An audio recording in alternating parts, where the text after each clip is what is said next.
শেখ হাসিনাকে অবৈধভাবে নির্বাচিত হওয়ার তারা সহযোগিতাও করেছে। তারা আদালতে এসে নিজেকে নির্দোষ দাবি করে বিজ্ঞ আদালত তাকে তার বিরুদ্ধে 6 দিনের রিমান্ড মঞ্জুর করে সে নির্দোষ এই বলার কোনো সুযোগ নাই। আবার তাকে অধিকতর জিজ্ঞাসাবাদ করার জন্য আজকে বিজ্ঞ আদালতে উপস্থাপন করে 7 দিনের রিমান্ড প্রার্থনা করেছেন এবং তদন্তকারী কর্মকর্তা তার এই বক্তব্য বলেন যে এই আসামি সুকৌশলে অনেক ঘটনাকে এড়িয়ে যাচ্ছে এবং ইতিমধ্যে সে ফ্যাসিস্ট হাসিনার পরবর্তীতে ডিজিএফআইয়ের বা পরবর্তীতে শাসনের সময় তার সম্পৃক্ততা এবং আন্দোলনের সময় তার সম্পৃক্ততার কিছু তথ্য দিয়েছে, তবে অনেকগুলো তথ্য সে এখনও গোপন করে যাচ্ছে, যেটা তাকে জিজ্ঞাসা করা আরও বিশদভাবে জিজ্ঞাসা করার প্রয়োজন। সেই জন্য তদন্তকারী কর্মকর্তা এই 7 দিনের রিমান্ড প্রার্থনা করেছেন।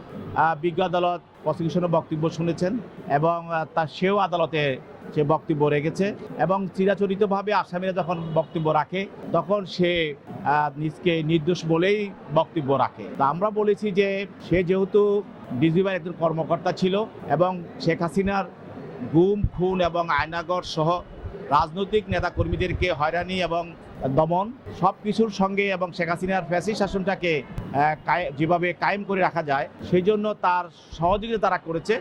তাদেরকে শেখ হাসিনা ডিজিএফআইয়ের মতো একটা প্রতিষ্ঠানের সর্বোচ্চ পদে তাকে অধিষ্ঠ করা হয় এবং সেই হিসাবে তাকেও করা হয়েছে এবং সে তার সময়ে ডিজিএফআইকে রাজনৈতিকরণ করেছে এবং বিভিন্ন নির্বাচনে তা শেখ হাসিনাকে অবৈধভাবে নির্বাচিত হওয়ার তারা সহযোগিতাও করেছে। তো এইগুলি তারা করার পরেও তারা আদালতে এসে নিজেকে নির্দোষ দাবি করে, এটা স্বাভাবিক। তবে আইন তার আইনে গতিতে চলবে এবং তদন্তে তার যে অপকর্মগুলো, তার যে ফ্যাসিস্ট হাসিনার সঙ্গে তার যে সম্পর্ক এবং তার মানুষ আইনজীবী রাজনীতিবিদদেরকে যে নির্যাতন, গুম খুন, আয়নাগর এইসব যে তার যে ভূমিকা ছিল এগুলিও বেরিয়ে আসবে। সেই যে এই দুবইয়ের বক্তব্য শোনার পর বিজ্ঞ আদালত তাকে তার বিরুদ্ধে 6 দিনের রিমান্ড মঞ্জুর করে তাকে তদন্তকারী কর্মকর্তাকে জিজ্ঞাসাবাদ করার জন্য তদন্তকারী কর্মকর্তার কাছে তাকে হস্তান্তর করে।